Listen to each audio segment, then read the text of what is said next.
I knew nothing about real estate. Growing up from Vietnam, we didn't have mortgage back home. So I didn't know mortgage existed. So I didn't know that I could actually leverage, the bank's money. I didn't know I could leverage other people's money. I didn't know any of this. So at that point, I saved some cash and I just went ahead and decided to purchase this foreclosure. Hello, and welcome to another episode of the Freedom Blueprint. I am your host, Adrienne Green, and I am so excited today. We have special guest Giang Nguyen, who is a great friend of mine through GoBundance Women, experienced multifamily investor, and I'm so excited for her to be here and share her story. Thank you so much for joining me today, Giang. Hey, Adrienne, thank you so much for having me. I'm super excited to chat with your audience.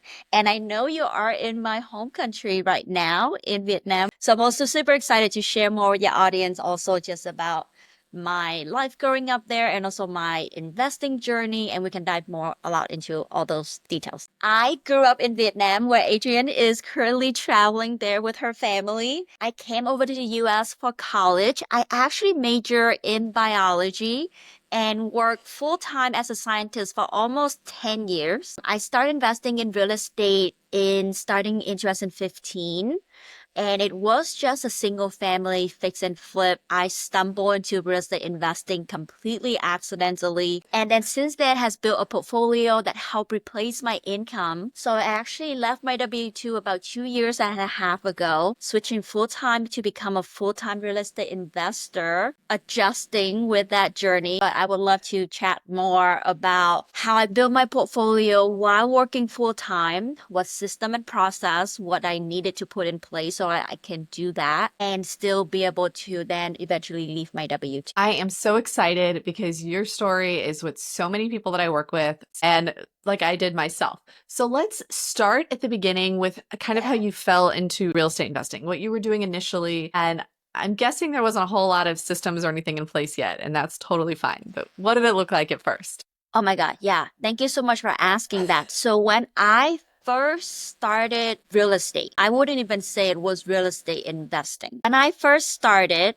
I was renting at that point. I was working as a scientist. I was about 4 to 5 years out of college. I saved some capital from my W-2. So if you're working a W-2 right now, right, consider that one of your biggest partner, the capital that you could get from your W-2. I saved a chunk of cash. And at that point, there was a foreclosure property that was listed on the market. It was only 4 blocks from where I was living at the time. At that point, I knew nothing about real estate. Growing up from Vietnam, we didn't have mortgage back home. So I didn't know mortgage existed. So I didn't know that I could actually leverage, the bank's money. I didn't know I could leverage other people's money. I didn't know any of this. So at that point, I saved some cash and I just went ahead and decided to purchase this foreclosure. Made sense on a big picture level. It was 4 blocks where I was living at that time. It was close to a park.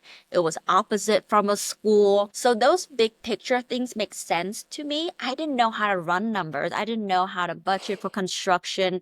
I didn't know a lot of those things, but I jumped in. My sister at that point was helping me a lot because I didn't know anything.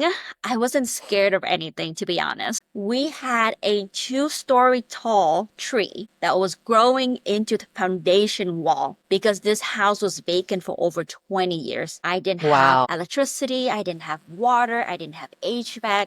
A lot of things that needed to be done in construction on like a vacant house needed to be done with this house. We had to redo the roof. We had to change the sewer line to actually remove this tree that was growing into the foundation wall. So I could tell you at that point, like I said, I didn't know anything, so I wasn't scared of anything. There was a lot of Googling. There was a lot of those things involved because I didn't have a community like what you're building now, Right. Adrienne. I didn't have somebody that I can ask. I was finding contractors through Craigslist, Adrienne. So pro tip for the audience, don't do that.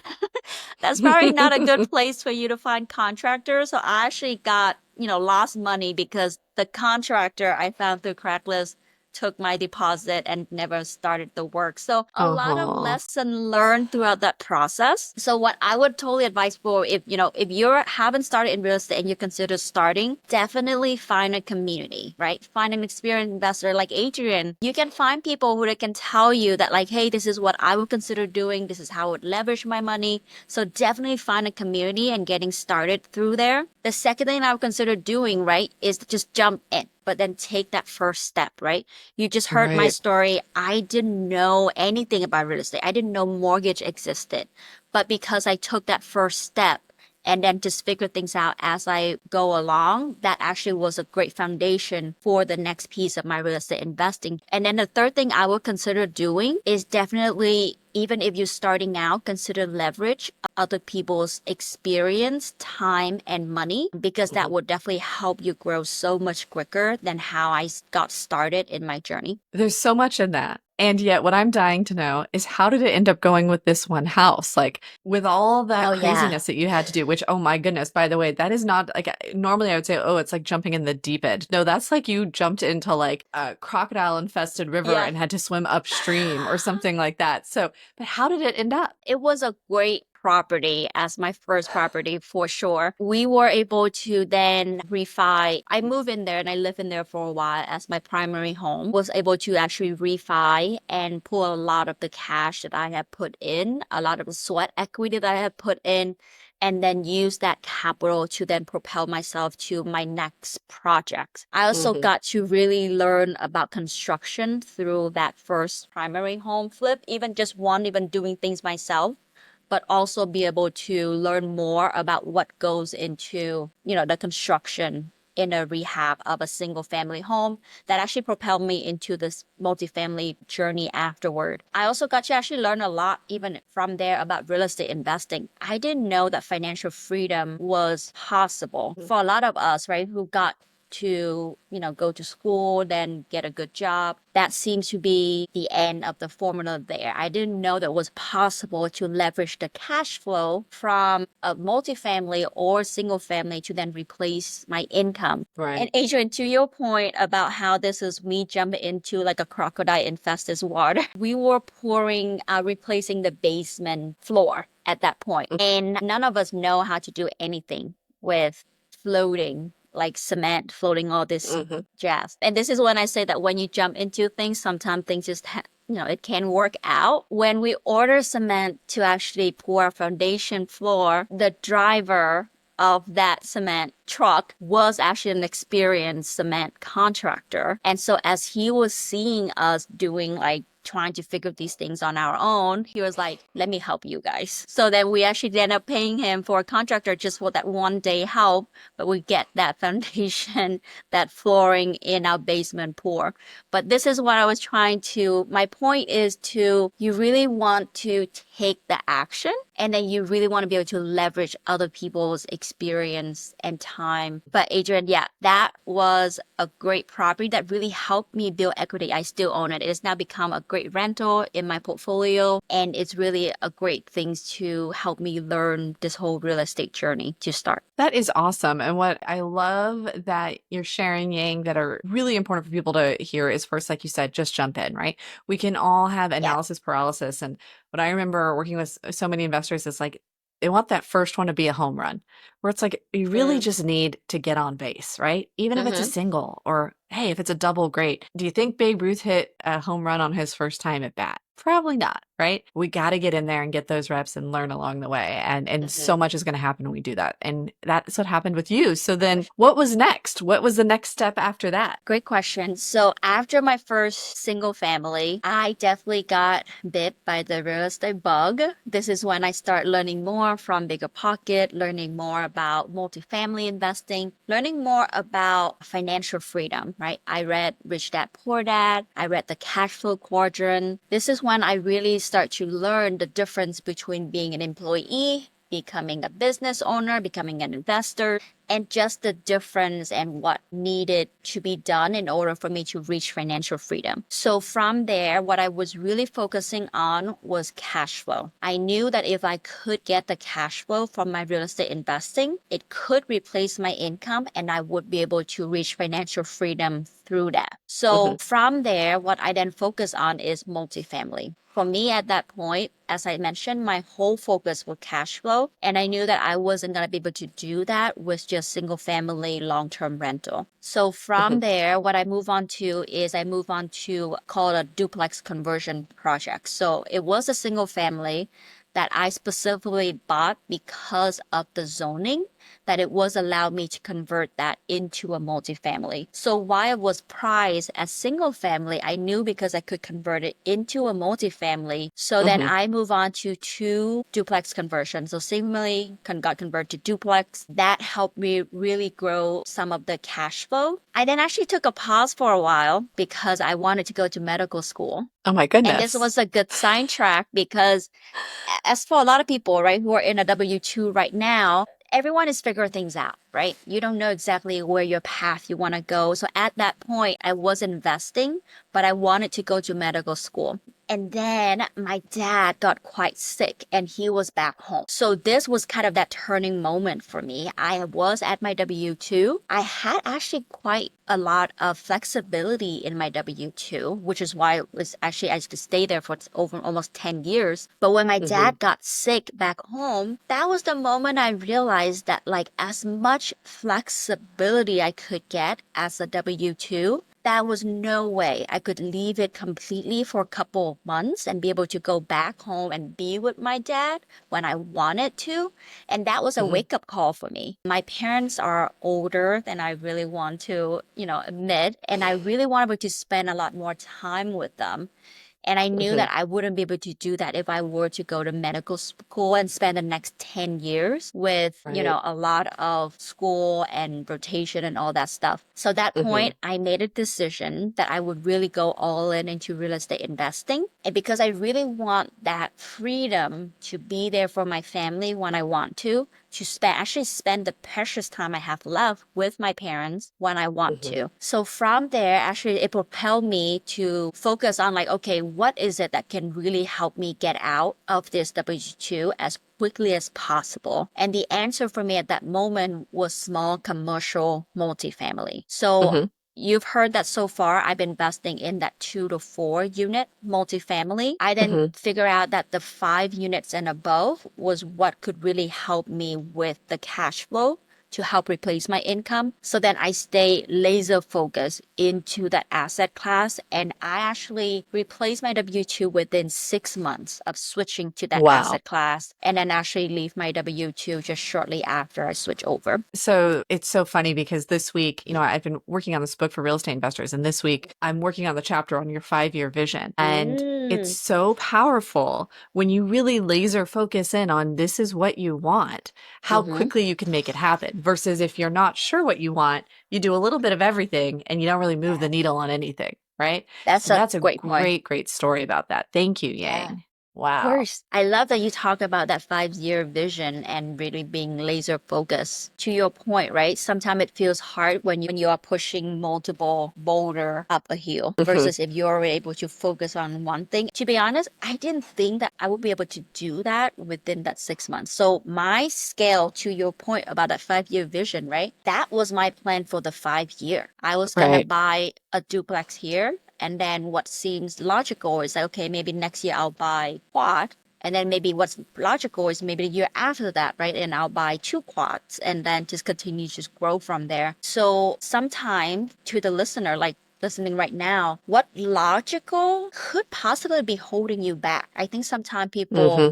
underestimate how much growth they can experience if, like you said, laser focus on one strategy, on one market, and really able to grow like exponentially that way. Hmm. So yeah, to your point, completely. Laser focus is how you win the game. Yes. And I'm curious, I know that what listeners are wondering right now is how did you replace your income in just 6 months? How did you get to there? So I'm Yeah. curious about that commercial multifamily space, what was unique about it, how the Yep. numbers worked, and if you Hmm. think the numbers are still the same today, because obviously the market's changed. Yeah, great question. Let me unpack a couple of points there. At that point, like I mentioned, right, the one thing that I wanted to replace some income was cash flow. So with that, right, I pick an asset that was multifamily, 5 units and above for a couple of reasons. On the 5 units and above, the valuation of the multifamily really depends on the income. So it becomes more of a business rather than based on when you do 2 to 4 unit, the valuation is based on the sales comp. So it depends on how other investors or other people sell the units. That's how the valuation works in the 2 to 4 unit space. But on the 5 plus, everything is, a lot of things are income approach. Meaning I know that if I can find properties in a market that is under the market rent, and then I can quickly rehab, turn it over, put in new tenants with higher market rent, that I can actually push this valuation up so much quicker than waiting for the market to appreciate. This was crucial because when I'm trying to grow so quickly, capital amount is often the limited amount, right? I only have so much capital to play with, which is why that what I need is for the valuation to be controlled by me, which is when I control the income of the property. That way, when I do this BRRRR strategy, right? Buy, rehab, rent, refinance, repeat. When I do that on the 5 units above, because I'm not waiting on the market valuation and just basing on the rent valuation, I was actually able to recycle my cash so much quicker because of this approach. So what was holding me back before from the 2 to 4 units in a 2 to 4 unit space was not the case in the 5 units and above's case. The second piece of reason why I really love this asset class, because it is now in a commercial asset class, I don't have to wait for any seasoning. I actually refinance one of my 6 unit within 3 weeks of purchasing it. I start the refi Wow. process before I even purchase this building so that I can pull the cash back out within 3 weeks of purchasing it so that I can use it for construction. So a lot of things that was holding me back from growing in the small multi 2 to 4 unit space is no longer the case in the 5 units and above, which is why I love this asset so much. So that's the first thing about the asset. Point about the market, because my whole focus was on cash flow, I was specifically picking market that is in a higher cap rate market. So markets that in a higher cap rate typically are cheaper in the unit price and you can get more cash flow per dollars amount. So understand the trade-off here, right, is in the high cap rate market, you typically don't have as much appreciation in a low cap rate market. But like you said, right, laser focus. My goal here is not to for the appreciation 5, 10 years from now. My goal here is the cash flow to replace my income as quickly as possible. So 5 plus unit was my asset. My market was something that I picked with a very high cap rate. And then to your point about whether the market is where it is right now, it definitely has been getting more expensive. I think real estate tend to just increase in price over time. So we definitely don't have as much high, like cheaper unit to purchase anymore in real estate, right? And this has happened, there's a lot of different markets and real estate is hyper local. So at any point, there are many different real estate markets that are at different cycles in the growth, right? You will hear whenever market crash is that it coming from a hyper supply into a recession. From a recession, there will be a recovery and then there will be expansion. So at any point, I think a lot of people ask, like, is it a good time to invest in real estate?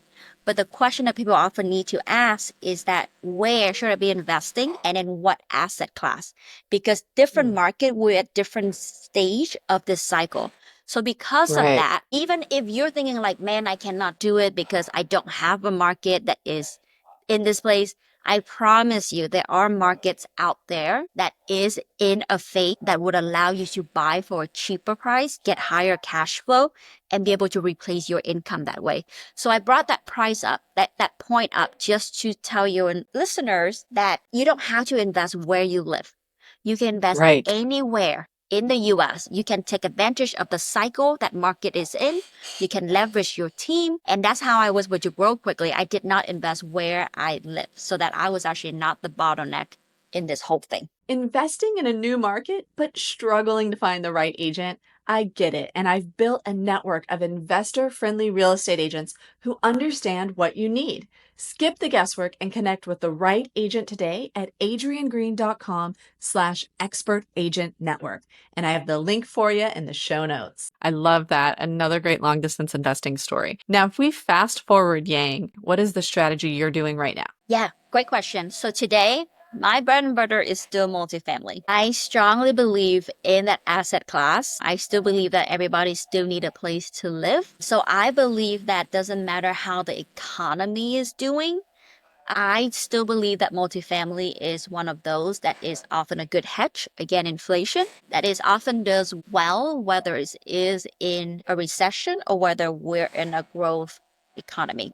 So I'm still focusing on multifamily. Something else that I have been combining with multifamily, and multifamily kind of allows you to do this, is combining multifamily with some other strategy. So such as short-term rent or even pad split or what's called co-living. So because you have multiple different units in a building, you can actually combine the long-term rental with some other things that help you cash flow. But with multifamily, combining with a different strategy, I think is actually a really great way to be able to spread out your risk while still be able to get a lot of cash flow. I love that. And one of the things that I'd really like to dive into here, Yang, with you is your immigrant story. It's so awesome. Like you said, we have so many opportunities in the US, like mortgages that aren't available in a large part of the world. But I'd love to hear a little bit about your background and your story from that perspective and whatever, you think would be great to share. Oh, I love that. Thank you so much for asking that, Adrienne. So I would say that one of the biggest challenge when I first started investing as an immigrant is just understanding how things work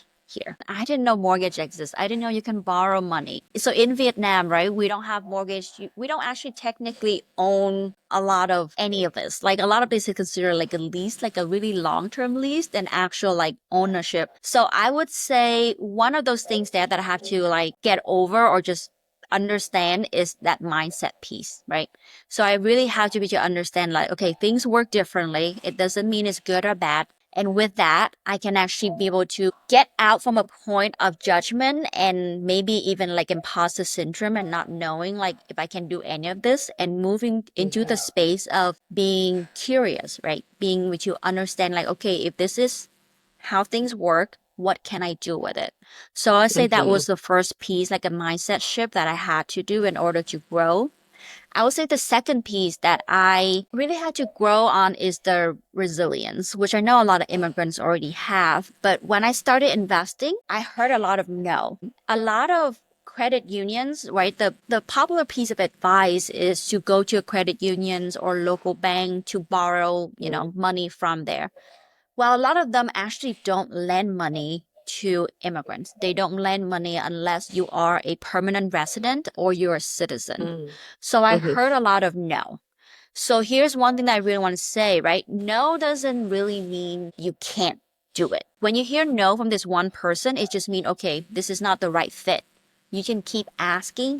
This is when community is important, right? You can ask other people like, hey, this is the issue I'm running into. I keep hearing no here. How have you guys been able to make it work? Right? Because whatever situation you're in right now, other people have been able to make it work. So ask your community. No does not mean the end of the world. You just keep asking until you hear yes. What I had to do, right? I had to reach out to tons of lenders, hearing no repeatedly to be able to find a lender that had finally said yes. So that was definitely the second piece that was very challenging to grow in real estate as an immigrant. And I think overall there is this, I say, a cultural difference just investing over here, but also kind of navigating the cultural aspect. When I went to tell my parents that like, hey, I'm leaving my job as a scientist to move full time into real estate, they were definitely very concerned. Like, why would you be leaving a stable job, a W-2 that's giving you a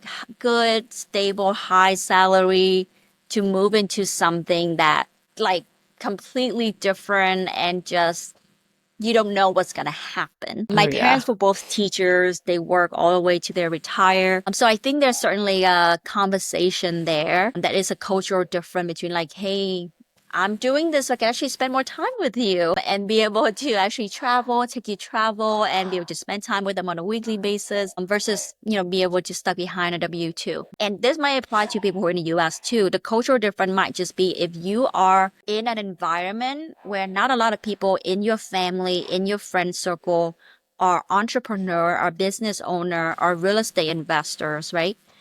Doing this might feels very foreign. It might feel very different for you.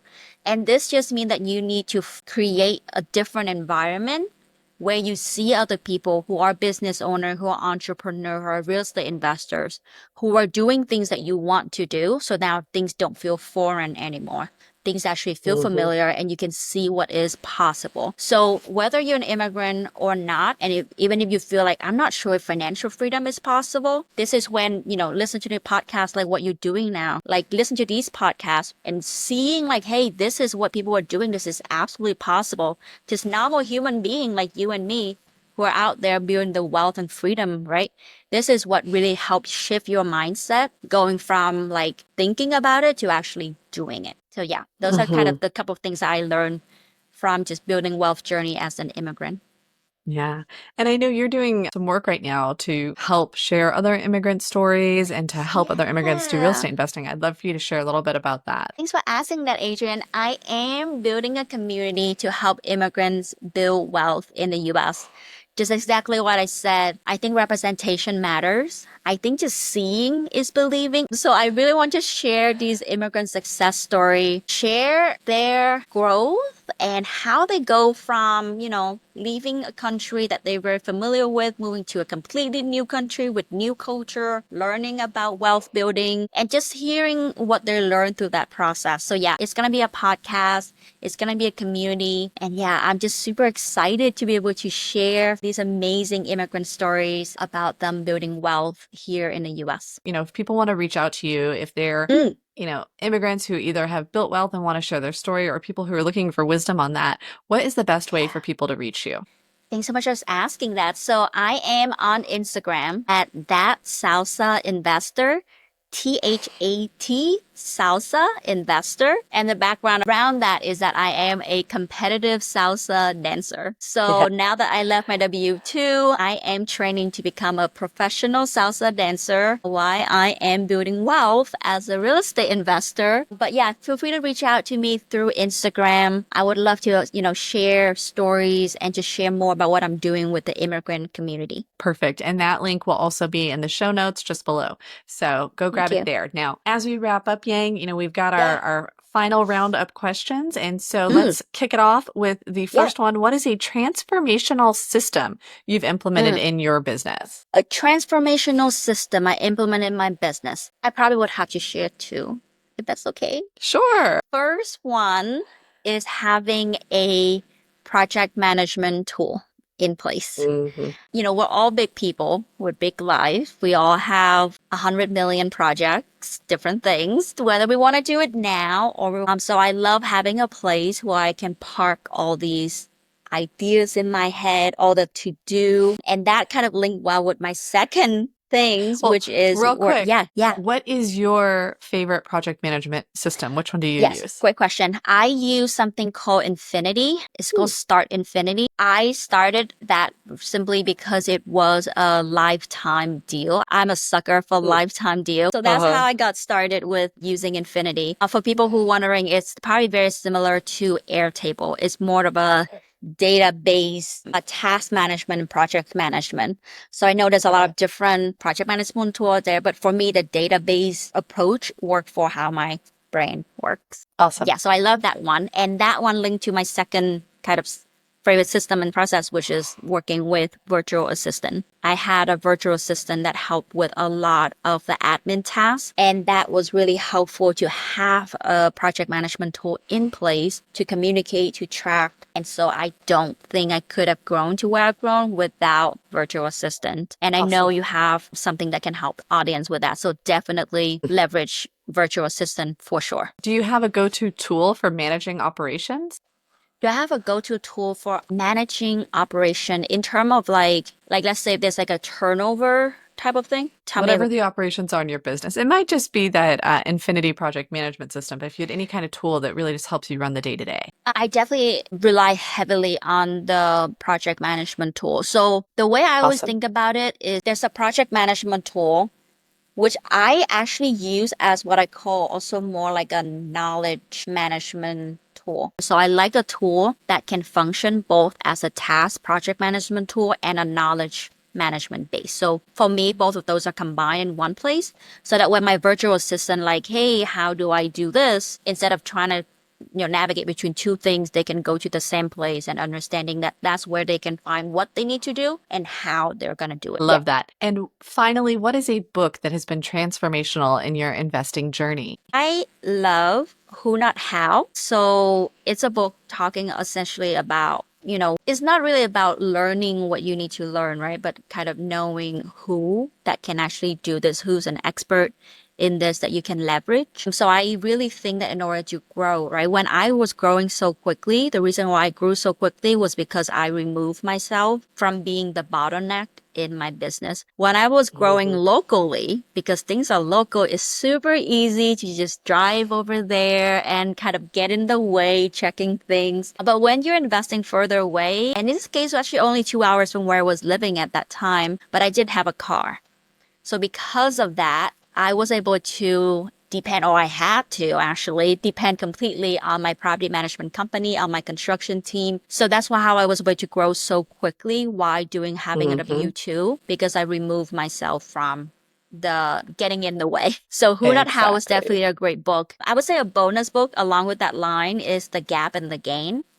For a lot of us entrepreneur, business owner, real estate investor, we're at where we're at because we're really want to grow, right? We always strive for better. We always strive for greater. With that, it can feel heavy when you consistently looking forward and looking at what still needs to be done and the gap. So the book called The Gap and the Gain was really helpful on helping me reframe and be able to appreciate how far I have come. And to this point, right, when you're talking about this freedom, it's not about a destination, but it's a lot about the journey along the way. So if we're continuously growing, how is it that we can enjoy the journey instead of just waiting to get to the destination? So those two books has been transformational for my growth as a real estate investor and as a human being overall. Fabulous. Thank you so much. And thank you for our listeners who tuned in today and got to hear all of Yang's wisdom. Remember, go check her out on Instagram at that salsa investor. And please join us, wherever you're listening. Make sure to like this episode and subscribe. We're dropping 2 episodes a week right now, Monday mornings and Thursday mornings, giving you so much real estate investing knowledge. So make sure to tune in to next week's episodes to continue to learn and grow. Until then.